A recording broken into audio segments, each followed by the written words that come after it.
and welcome to the first video on double stops. My teacher Ruggiero Ricci used to say that if there's a secret to his technique, then it lies in efficient practicing.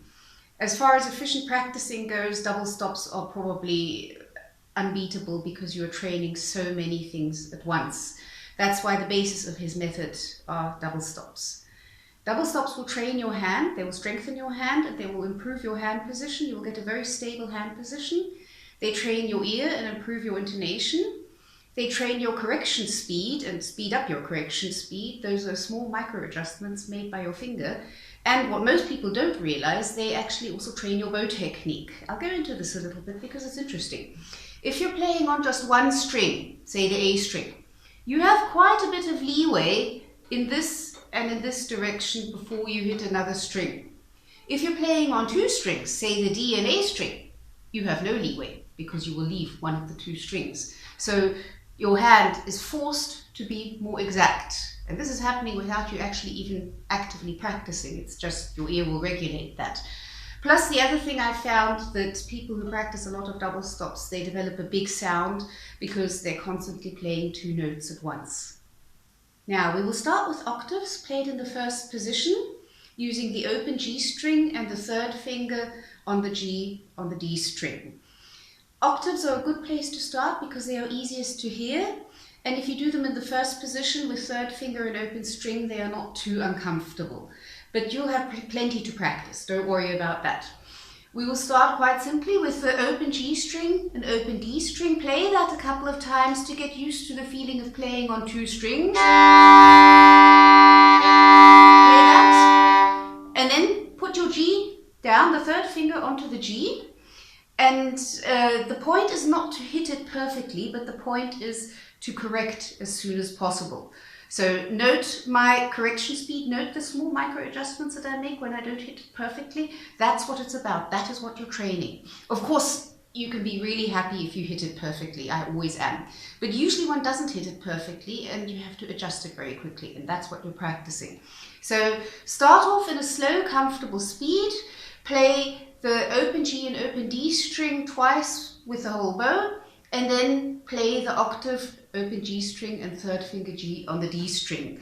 And stay on that for as long as you need until it's in tune. So that will be something like this.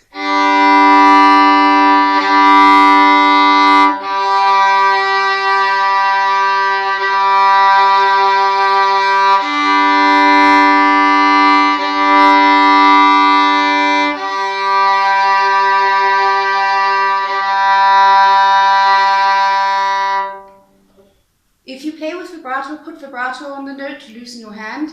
If you don't yet do vibrato, don't worry about it, we'll get to that later. So you notice you put the G down. If it's not in tune, correct it. Stay on the octave until it is in tune. Use multiple bows, it doesn't matter how long it takes, even if you stay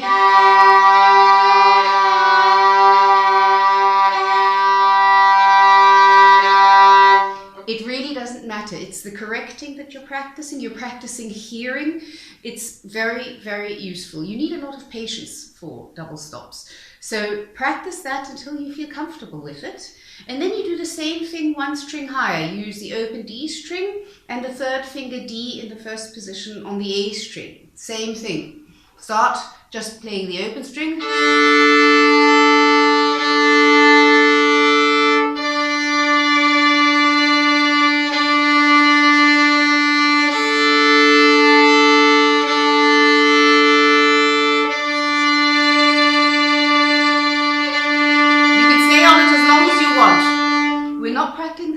Practicing this in a rhythmical structure yet because you need time to correct any intonation corrections and you need time to hear it first. If your ear is not completely trained yet, it takes a bit of time.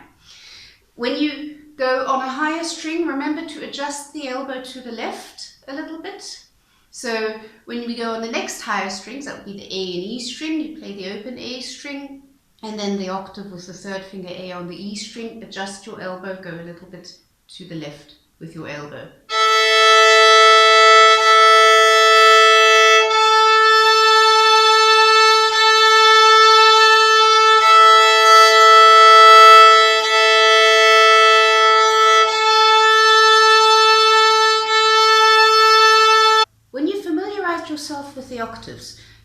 the major sixth with the first finger.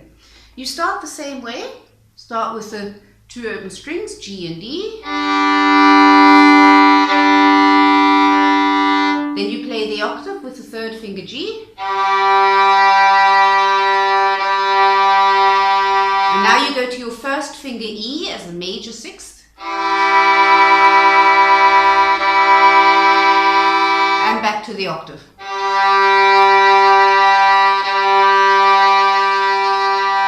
I'll show you again.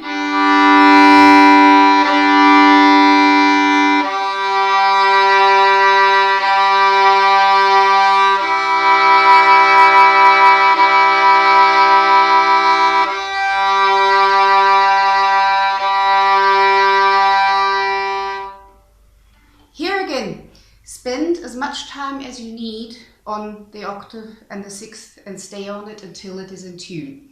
That's one sentence I remember Ricci saying so often to all of us. Stay on the note until it is in tune.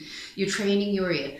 So give yourself plenty of time. You need plenty of patience for double stops, and you will soon know why. So stay on the note until it is in tune. It doesn't matter how long it takes. It doesn't matter how many bows you use. Just make sure your bow is comfortable. It's a comfortable speed. So you can stay on it as long as you like. And then the sixth. Stay on that as long as you need. And the octave again.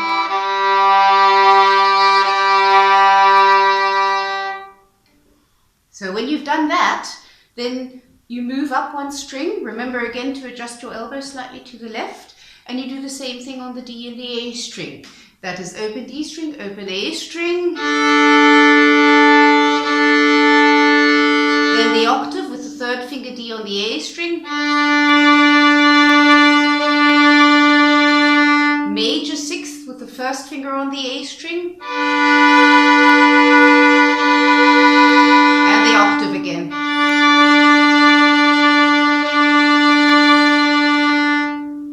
And then you do the same thing again, one string up. Adjust your elbow to the left and use the open A string, open E string.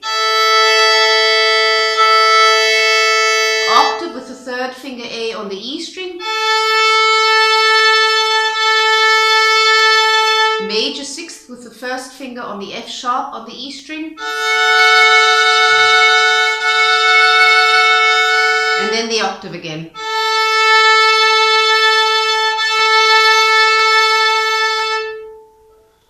So your first lot of double stops, practice them completely without rhythm. Stay on the note until it is in tune. It doesn't matter how long it takes.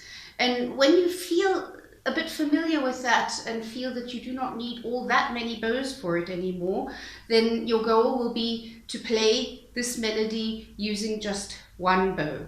Don't play it too slowly because that becomes difficult for the bow arm. So use a comfortable bow speed. So the goal of this exercise will be to be able to play it like this.